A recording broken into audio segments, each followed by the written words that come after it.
One of the most life-changing teachings of Jesus centers on forgiveness.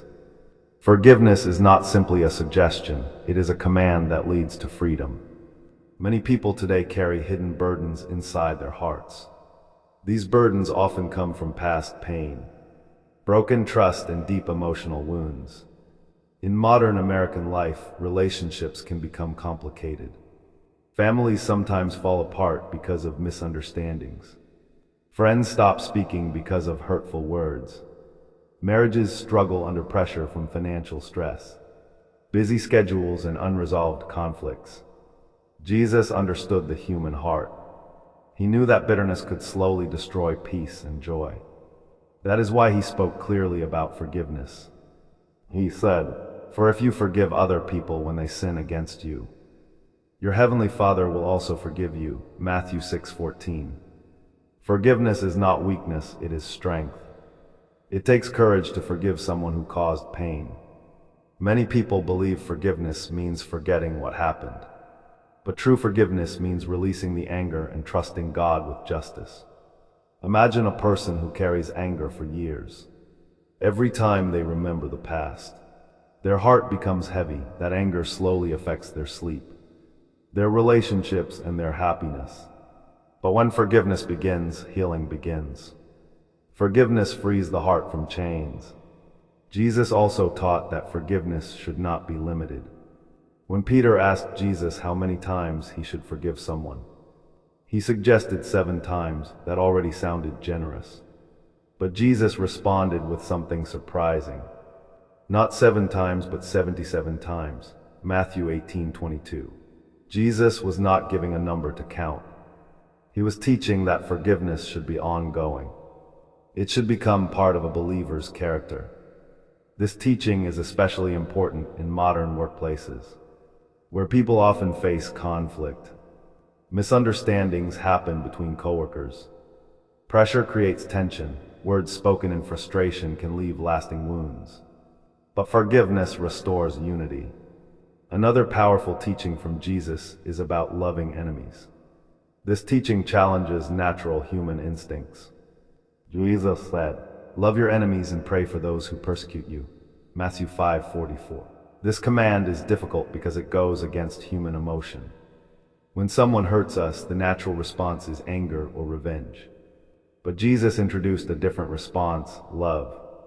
Loving enemies does not mean approving harmful behavior. It means choosing peace instead of revenge. Consider how this teaching applies to modern American life. People face disagreements in politics, workplaces, neighborhoods, and online platforms. Social media often amplifies anger and division. Words typed in frustration can spread negativity quickly. But Jesus calls believers to respond differently.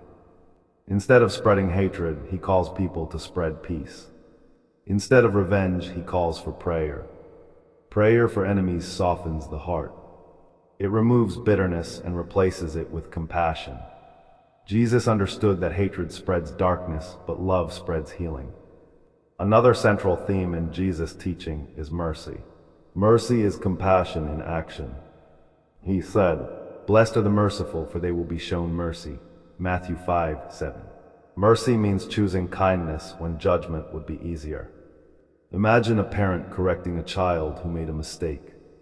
Discipline may be necessary, but mercy allows room for growth. Mercy encourages restoration rather than destruction. In workplaces across America, mistakes happen daily. Employees make errors, students struggle academically. Friends disappoint each other.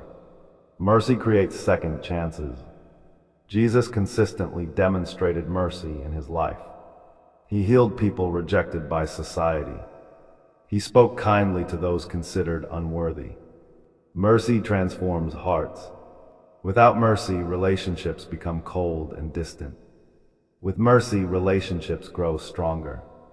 Another deeply meaningful part of Jesus' teaching is known as the Beatitudes. These teachings describe what it truly means to live a blessed life.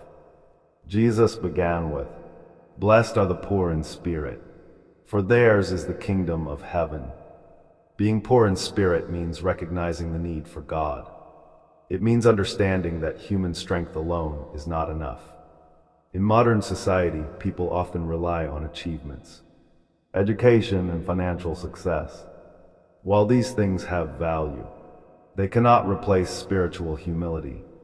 Recognizing the need for God opens the heart to transformation. Jesus continued, "Blessed are those who mourn, for they will be comforted."